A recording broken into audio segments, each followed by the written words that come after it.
Mental আইসি aneurysm management কি হবে sir, যদি কাইন্ডলি এই ব্যাপারে একটু জানাবেন আমাদের দর্শকদের। আসলে এটা খুবই গুরুত্বপূর্ণ একটু টার্সিয়ারি লেভেলের কথাবার্তা। ইনসিডেন্টাল আইসি অ্যানিউরিজম কথাটার অর্থ যদি আমি বাংলায় করে বলি সবার জন্য, এটা আমাদের মাথার মধ্যে রক্তনালী, 4টা বড় রক্তনালী থাকে। সামনের দিকে 2টা বড় রক্তনালী, পিছনের দিকে 2টা রক্তনালী থাকে।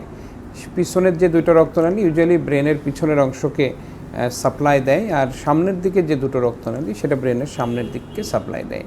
তো আমরা যে দর্শক যে প্রশ্নটি করেছেন যে হঠাৎ করে দেখা গেলো ইনসিডেন্টাল শব্দের অর্থ হলো যে কোনো কারণ ছাড়াই হয়তো বা ইমেজিং করেছেন উনি, এমআরআই এনজিওগ্রাম করেছেন, দেখা গেল যে তার একটা অ্যানিউরিজম বা রক্তনালীর গায়ে একটা ফোসকা আছে। তো এই ফোসকাটা থাকলে আমরা কি চিকিৎসা দিব তাকে? তো এই ফোসকাটা থাকলে সমস্যাটা কি এটা আমরা আগে জানি।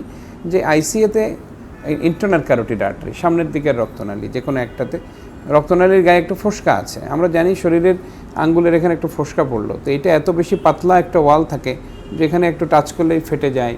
তো ব্রেনের মধ্যে রক্তনালীর গায়ে ওরকম একটা ফোসকা যদি থাকে, ওয়ালটা ভেরি থিন, পাতলা, একটু প্রেশার বাড়লো অথবা একটু আইসিপি যে কোনো কারণে ফ্লাকচুয়েট করলো, দেখা গেল যে তার ওই পাতলা পর্দাটা ফেটে যেয়ে ব্রেনের ভিতরে রক্তক্ষরণ হয়েছে। আমরা এটাকে বলি সাবআরাকনয়েড হ্যামোরেজ। তো এই ধরনের স্ট্রোক খুবই ডেভাস্টেটিং স্ট্রোক। আমরা বলি যে বই পুস্তকেই লেখা আছে যদি কোনো চিকিৎসা না করি 100 জনে 75 জনই মৃত্যুবরণ করে এই স্ট্রোকে। তাহলে এই যে রোগটা ধরা পড়লো ফেটে যাওয়ার আগেই, যে তার একটা রক্তনালীতে অ্যানিউরিজম আছে, ফোসকা আছে, তো এইটার একটা চিকিৎসা আমরা যদি দিয়ে দেই, তো সেই ক্ষেত্রে কিন্তু আমরা এই যে ফেটে যে সাবআরাকনয়েড হ্যামোরেজ বা বড় ধরনের একটা স্ট্রোক হওয়ার সম্ভাবনা ছিল, সেখান থেকে আমরা পরিত্রাণ পাবো। আমি একটু বলে রাখি অফ দ্য রেকর্ড, আমরা আসলে জাপানে ছিলাম অনেকদিন, তো ওখানে দেখেছি যে আসলে একটা প্রোটোকল আছে জাপানে, যে 40 বছর বয়স যাদেরই হয় তখনই তাদের একটা ব্রেন চেক করে। ব্রেন চেক শব্দের অর্থ এনজিওগ্রাম করে, এমআরআই করে। তো দেখা গেল যে ওখানে বেশিরভাগ জাপানিদের 95% জাপানিদের অ্যানিউরিজম যেটা এই রোগটা, এটা ডায়াগনোসিস হয় বিফোর রাপচার, অর্থাৎ ফেটে যায় নাই, রক্তক্ষরণ হয় নাই, কিন্তু আগেই ধরা পড়ে গেছে, তখন ওটার চিকিৎসা দেয় ওরা। তাইলে স্ট্রোকের প্রবণতা বা হার কমে গেল দেশে রক্তক্ষরণজনিত। এটা ওদের ন্যাশনাল প্রোটোকল, কিন্তু আমাদের দেশে এটা সম্ভব হয় না। মেবি প্রোটোকল অথবা অর্থনৈতিক অবস্থা সব বিবেচনা করে ওদের ইন্স্যুরেন্স কাভারেজ আছে এই বিষয়গুলোতে।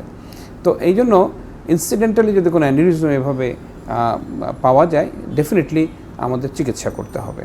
এক্ষেত্রে এন্ডোভাস্কুলার ট্রিটমেন্ট একটা বড় অপশন, কারণ একটা রোগীর কিছুই নাই, কোনো সিমটম নাই, কিছু নেই, হঠাৎ করে তার একটা অ্যানিউরিজম ধরা পড়লো, তাকে অপারেশনের জন্য রাজি করানোটা একটু ডিফিকাল্ট হয়ে যায়।